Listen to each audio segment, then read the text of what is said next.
В 16-м цехе государственного предприятия Бишкекский штамповочный завод, который передан открытому акционерному обществу «Кыргыз-Индустрия», идут ремонтные работы. Одна из компаний, которая будет здесь расположена, ОСО «Кыргыз-Топчу».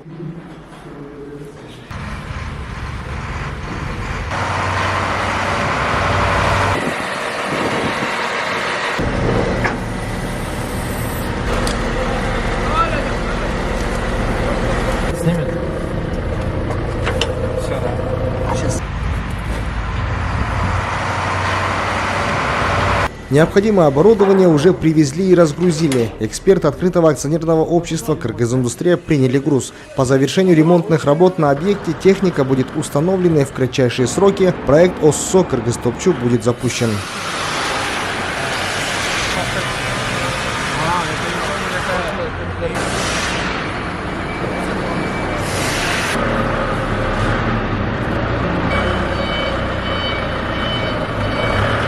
Несмотря на небольшой срок, ремонтные работы подходят к концу. На первом этаже уже покрашены полы, полностью обшиты стены и уже завершаются потолочные работы.